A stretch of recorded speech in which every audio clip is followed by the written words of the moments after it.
Bienvenidos, qué alegre que estemos reunidos, aunque hoy pocos, pero contentos de estar acá juntos y esperamos de que otros hermanos puedan acercarse, aunque sea más tarde o verlo después, si esto es de bendición para ellos. Vamos a tener nuestro estudio número 12, sin pensarlo ya vamos con el estudio número 12 del libro de Ezequiel. El estudio número 12 lo vamos a tener en Ezequiel capítulo 9. Como hemos estado viendo últimamente, casi todos los últimos estudios han sido del capítulo entero. Este es un capítulo corto, solo tiene 11 versículos, del 1 al 11.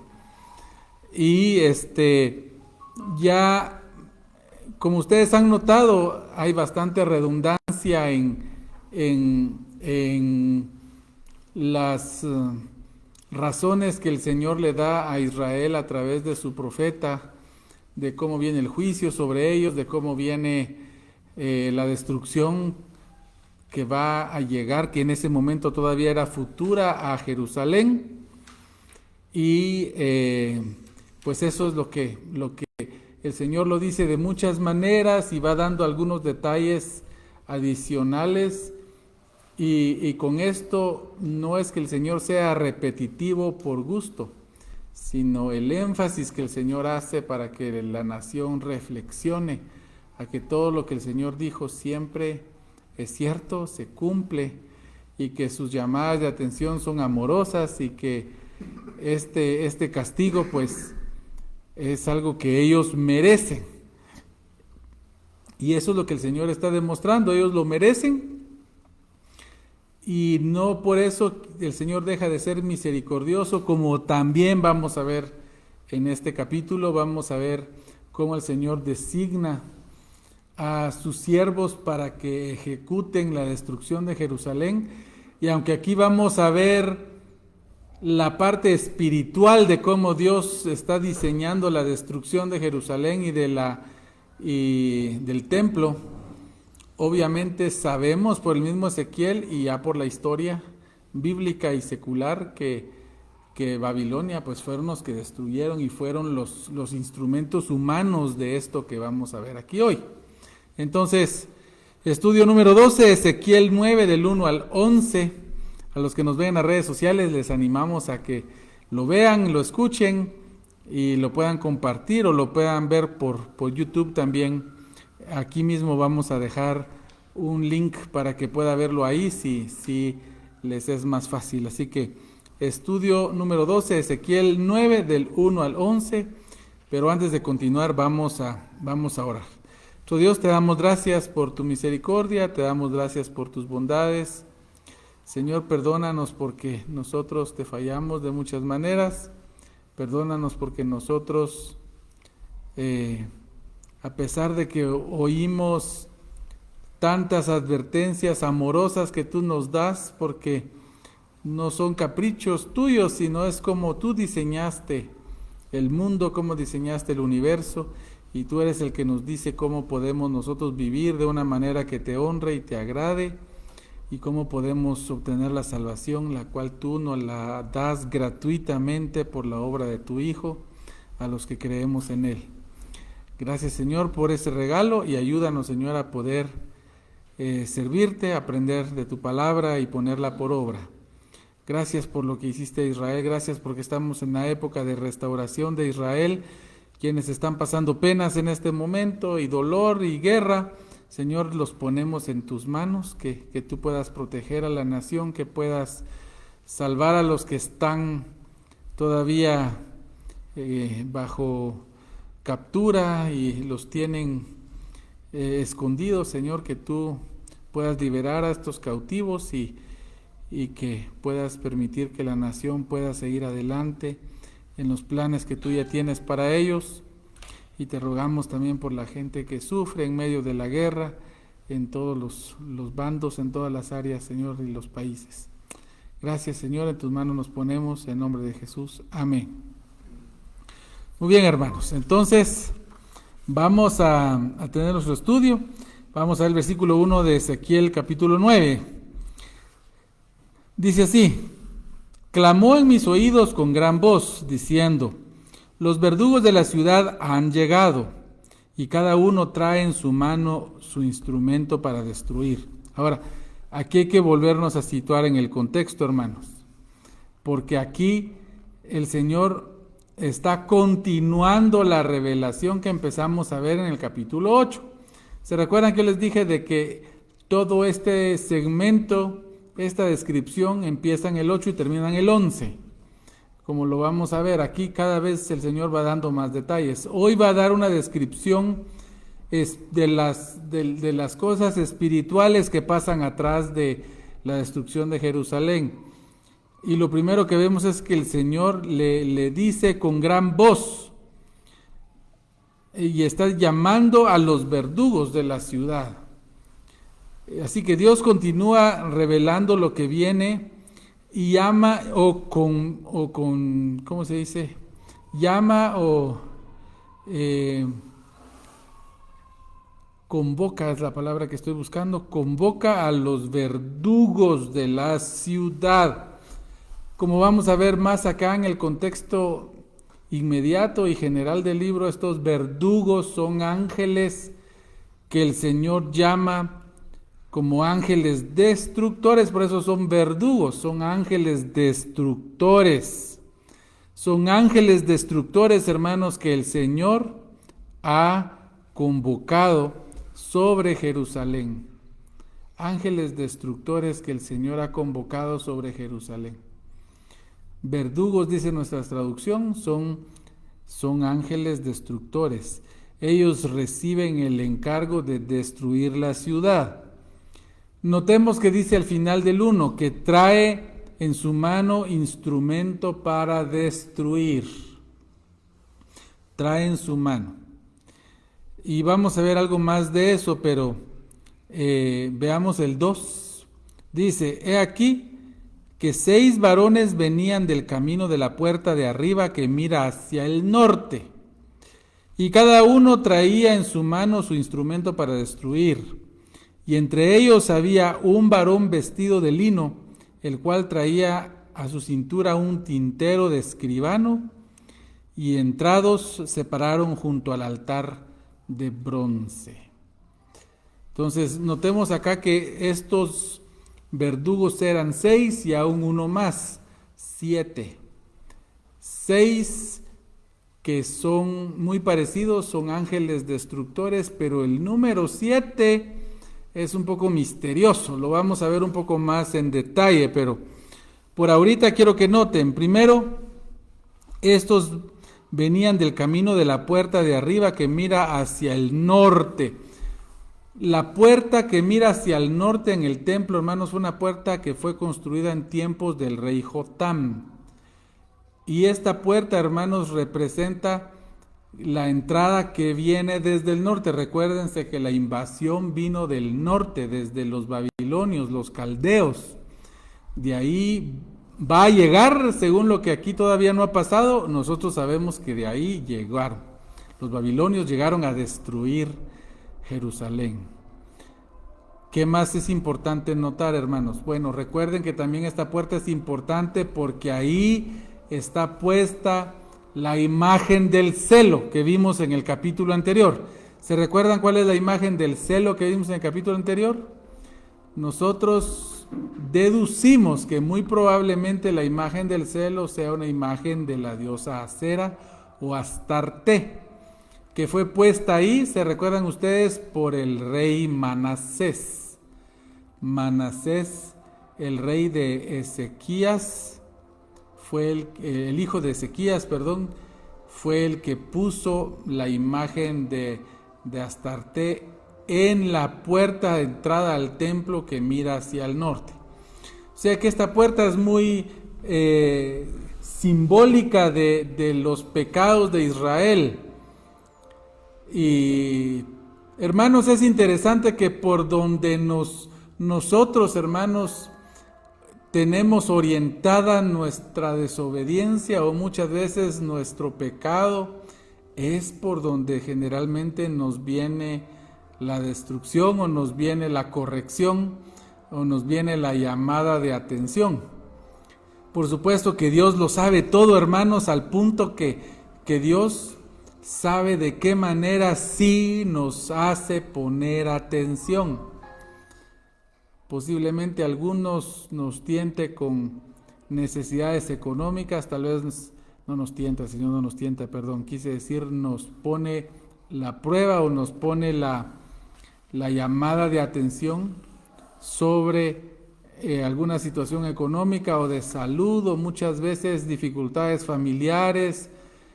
El Señor sabe qué cosas son las que nos van a voltear nuestra cara hacia Él y decir, Señor, entiendo que me estás avisando que voy por mal camino.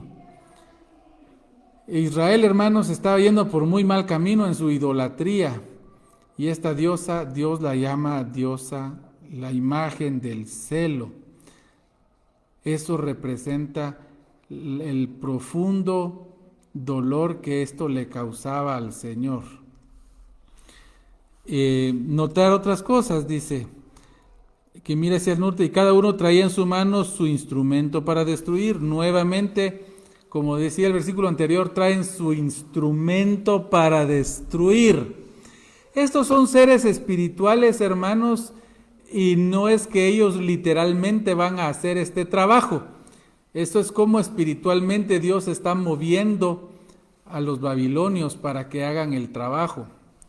Ahora, tomemos en cuenta de que Dios utiliza esta forma de hablar desde siempre.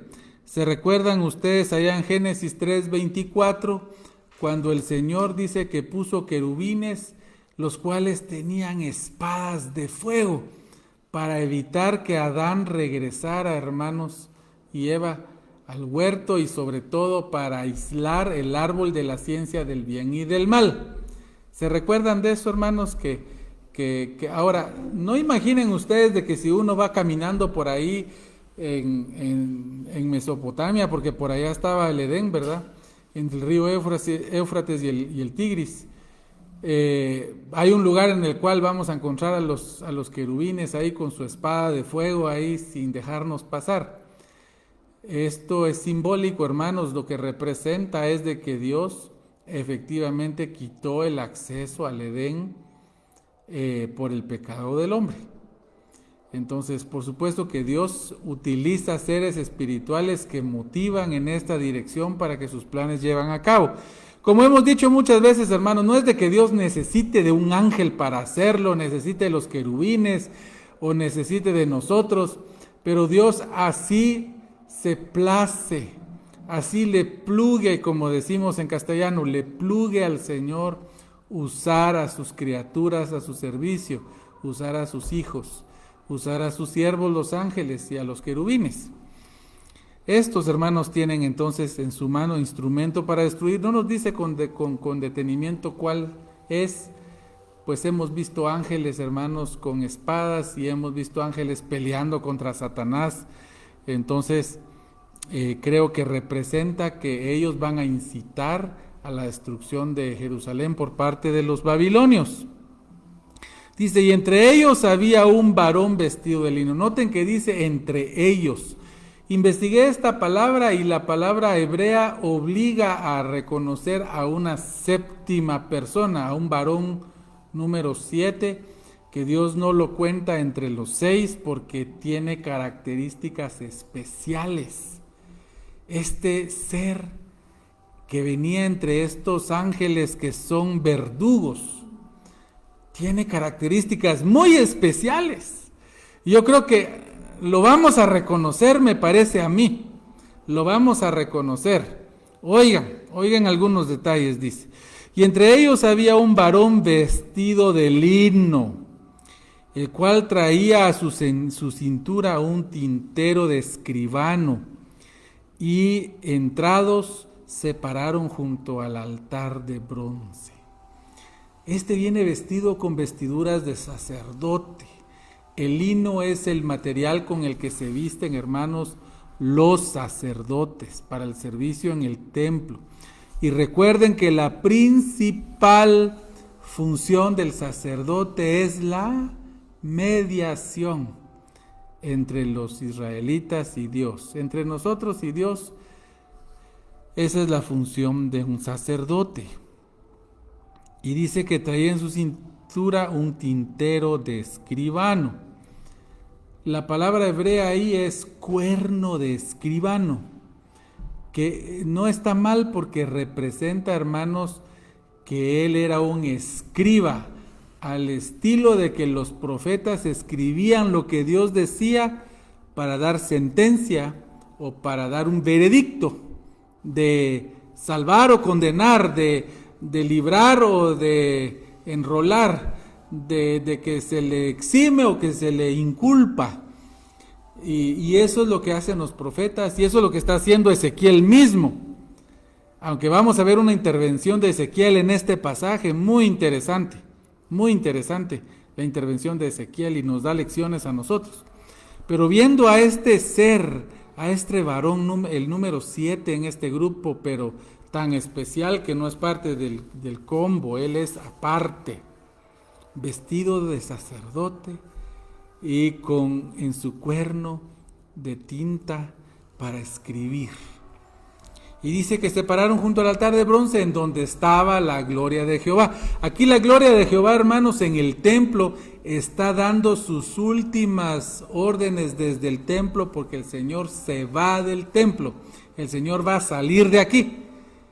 Y tenemos que entender, hermanos, que Él tenía una presencia especial en el templo. Los hebreos le llaman la presencia Shekinah, la presencia física de Dios, real. Sin embargo, Dios está en todas partes, Dios está aquí con nosotros, pero ahí Dios había escogido al templo de Jerusalén como un lugar especial para que ahí, hermanos, estuviera su presencia. Dice el 3, y la gloria del Dios de Israel se elevó de encima del querubín sobre el cual había estado al umbral de la casa. Y llamó Jehová al varón vestido de lino que tenía a su cintura el tintero de escribano. Vean cómo el Señor se sale del arca del pacto, se sale de los querubines, y ahí dice del querubín.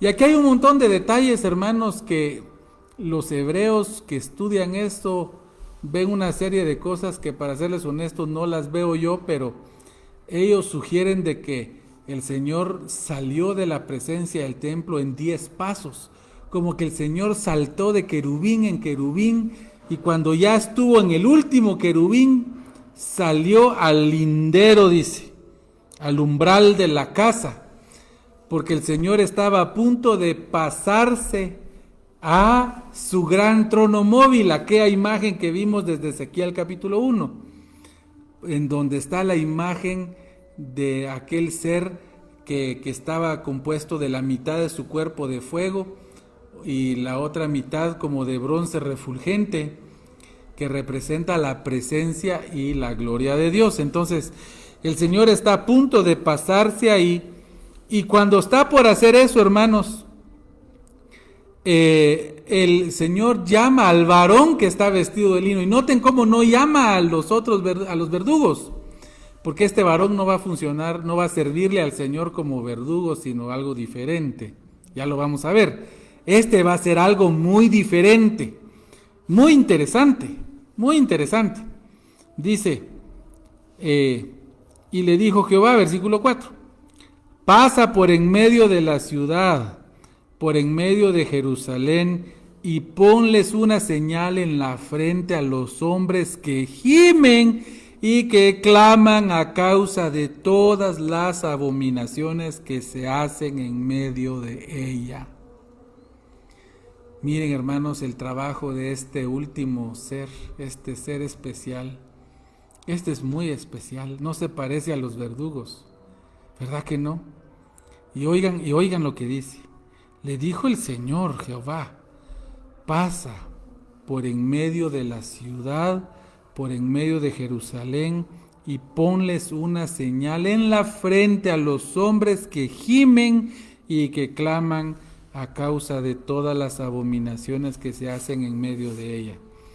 La misión especial de este varón, hermanos, es marcar a un grupo de gente que está en esta ciudad todavía. Y noten, hermanos, que los que están en esta ciudad, no dice los que son perfectos y no se han apartado de hacer totalmente lo malo, no. Tenían dos características: gimen y claman a Jehová. Y a causa de todas las abominaciones que se hacen en medio de él. La palabra gimen y claman es bien importante entenderla, hermano. Porque la palabra gemir está asociada a dolerse por la situación espiritual de la ciudad y posiblemente propia. Y esta es una expresión que no es nueva. Pablo dice, por lo cual gemimos, Abba Padre. O también cuando el apóstol Pablo dice que ¿quién me librará de este cuerpo de muerte? Dice. Esa expresión es equivalente a que gime, porque este cuerpo que todavía está vendido al pecado, a pesar de que conocemos al Señor y le amamos, pero todavía tropezamos, todavía tenemos pasiones que muchas veces es poco. A diario tenemos que decir, Señor, perdóname porque te hemos ofendido, hemos hecho estas cosas. La palabra gemir dice que estos están gimiendo por lo que quiere decir es que están quebrantados por el pecado en el que está la ciudad, y tal vez hasta que ellos están un poco involucrados o mucho involucrados, o tal vez algunos no, pero la característica de esos es de que ellos se duelen. Y es que esa es la característica del creyente, hermanos. El creyente no es salvo porque se porte muy bien o porque persevera. El creyente se salva por creer en Cristo. Pero el creyente, hermanos, ya no ve el pecado igual. Cuando se equivoca o cuando peca, él gime. Él dice, Señor, perdóname. Yo sigo cayendo en estas cosas. El creyente está seguro en Cristo, pero el creyente gime todavía por este cuerpo con el que seguimos ofendiendo al Señor. La otra palabra es que claman. Y la palabra aquí, clamar, hermanos, es como pedir misericordia. Es pedir misericordia tanto por otras personas como hasta por uno mismo. Pedir misericordia. Para los que acaban de ingresar a Ezequiel capítulo 9, versículo 4. Estos hermanos que van a recibir las marcas en sus frentes no son personas perfectas que por su gran son personas que gimen y claman. ¿No les recuerda esto a algún grupo de personas acá? ¿No somos nosotros así? Si no somos así, debemos ser así. Debemos gemir por nuestro pecado, debemos gemir por el pecado de nuestro pueblo, de nuestra sociedad. Nos debe doler ver que la gente se aparta de Dios, no quiere nada de Dios, odia lo que es de Dios. Nos debe doler, debemos gemir de eso, nos debe doler, entristecernos que la gente, en primer lugar, no cree en Jesús como Salvador, y en segundo lugar, no le importan sus pecados. El pecado le es cosa fácil.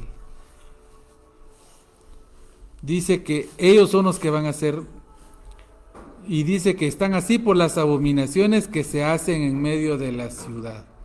Abominables, actos repugnantes a Dios. Versículo 5, sigamos viendo.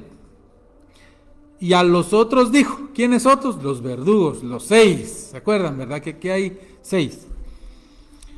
Oyéndolo yo, pasad por la ciudad en pos de él y matad, no perdone vuestro ojo ni tengáis misericordia.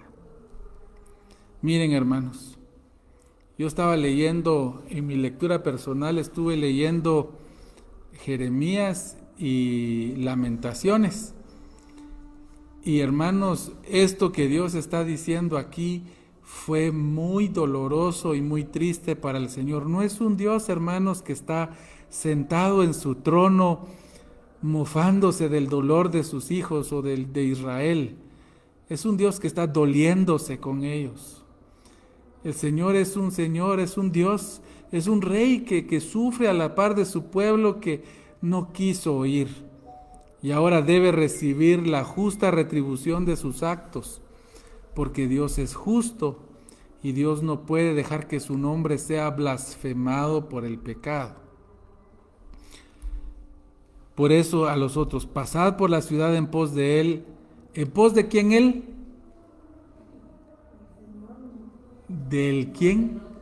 Del que está vestido de lino. O sea, Dios va a pasar marcando a través de este hombre vestido de lino y con escrituras de escriba.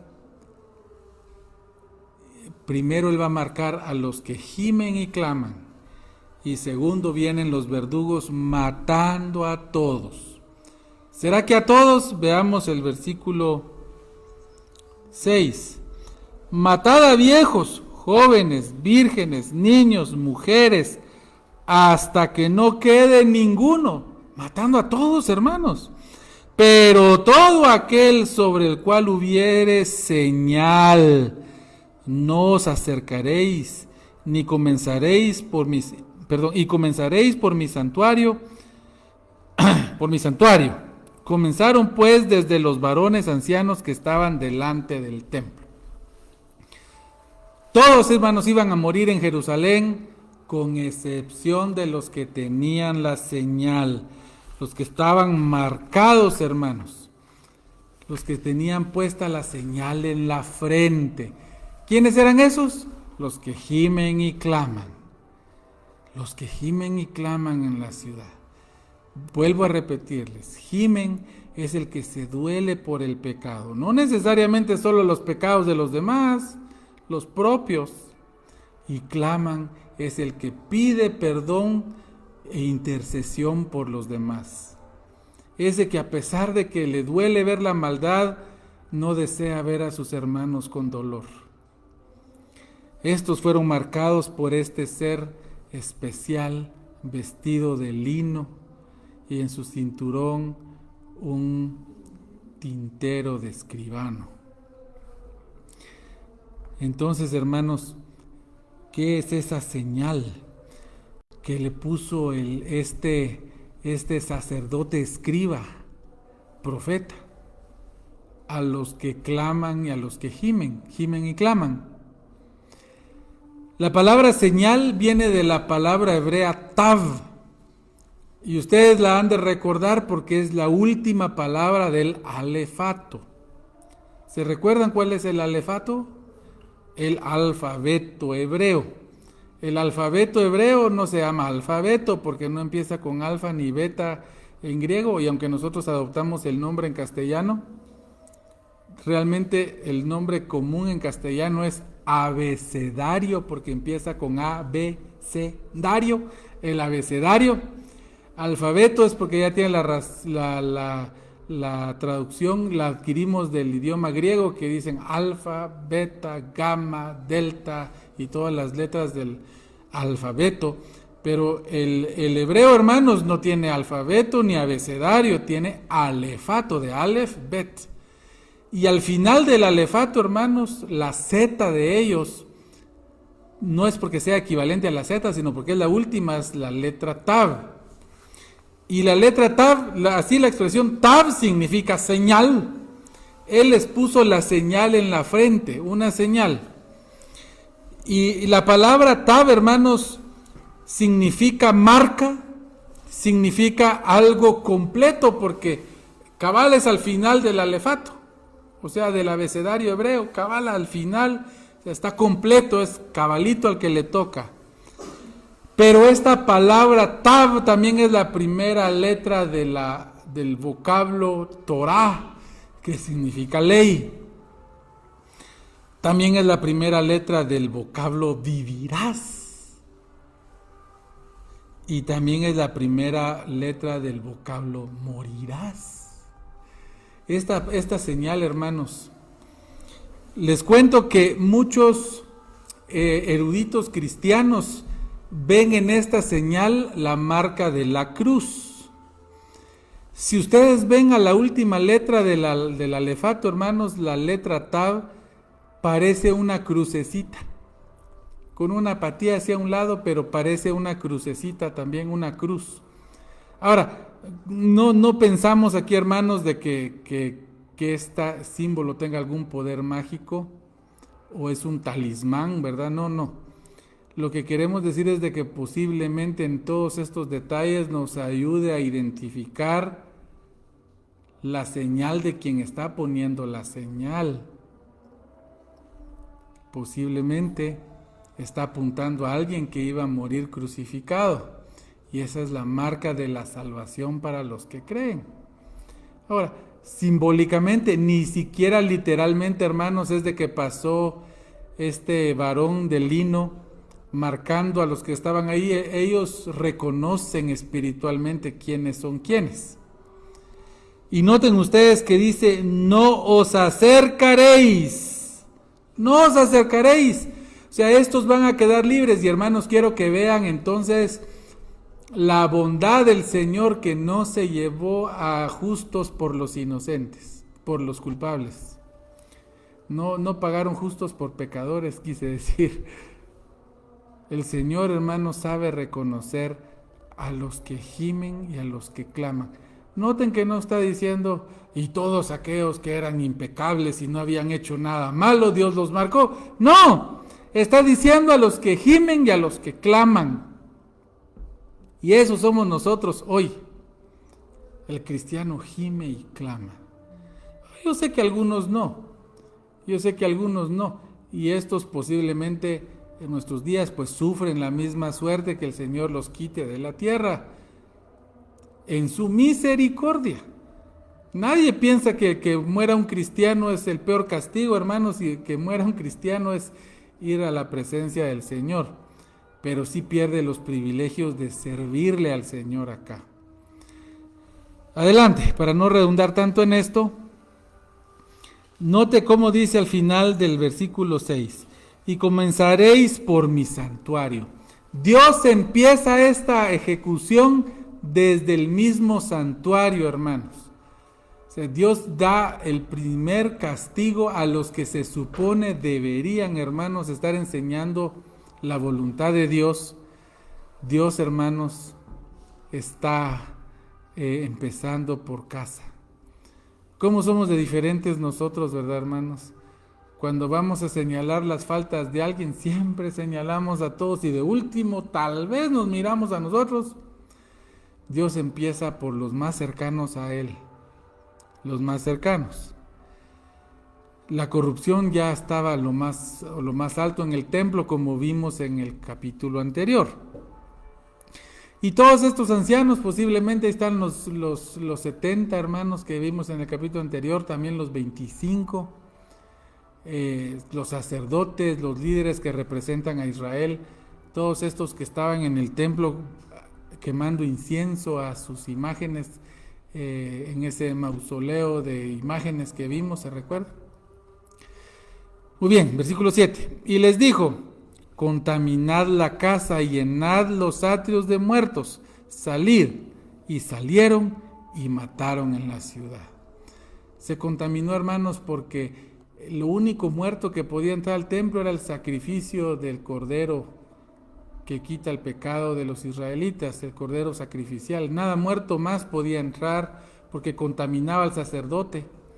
Y ahí con todos estos muertos, hermanos, están contaminando el santuario, lo cual Dios lo permitió porque Dios ya salió de su tabernáculo y ahora está Él, su presencia está sobre su trono móvil, el de los querubines, que tiene los querubines que parecen ruedas de muchos ojos. Si usted tiene dudas, hermanos, que nos ve, ahí en los primeros 3 estudios de Ezequiel tenemos más detalles de ese trono móvil o la Merkabá, como se dice en hebreo. Muy bien, dice el 8, aconteció que cuando ellos iban matando y quedé yo solo, me postré sobre mi rostro rostro y clamé y dije: ay, Señor Jehová, destruirás a todo el remanente de Israel derramando tu furor sobre Jerusalén. Miren, hermanos, si ustedes tienen la oportunidad de leer Jeremías, por lo menos lean los últimos 3 capítulos y ustedes van a tener una pequeña probadita de lo doloroso que esto es para el Señor, esto que está pasando. El que más está doliendo aquí es Dios mismo, y eso se refleja en su profeta también, porque el profeta es el que está más conectado con Dios. Por eso el profeta, al ver las muertes, cae postrado y dice: Señor, para, eso dice. Dice: aconteció que cuando iban matando y quedé yo solo, me postré sobre mi rostro y clamé y dije: ay, Señor Jehová, destruirás a todo el remanente de Israel, derramando tu furor sobre Jerusalén. Hermanos, si ustedes están en sintonía con Dios, no puede usted gozarse de ver de lo que Dios está castigando tan severamente a lo que Dios mismo ama. Piense usted en sus propios hijos, cómo a uno le cuesta pegarles, ¿verdad?, cuando se porta mal, pero toca. Pero si usted es la mamá y el que está dando la vara es el papá y usted está ahí, ay, a usted le duele, o al revés. No es que no esté de acuerdo, lo que pasa es que uno ama eso mismo que uno está corrigiendo, y uno ama lo que Dios ama. Dios ama a Israel. Dios ama al Israel de hoy, que es el mismo Israel que algunos piensan que nosotros creemos que Israel es salvo por ser Israel, y eso no enseña la Biblia, ni la enseñamos nosotros los que creemos en las dispensaciones. Israel, para hoy ser salvo, tiene que venir a Cristo, pero Dios tiene un plan para ellos todavía futuro, de redención a la nación, y ya estamos viendo una probadita de eso. La Biblia dice que en los últimos días el mundo entero aborrecerá con todas sus fuerzas a Israel, y ya va en ese camino, y ya está entrando a la iglesia. Antes de decir uno cristiano, por lo menos no había odio, sino había simpatía. Hoy ya va.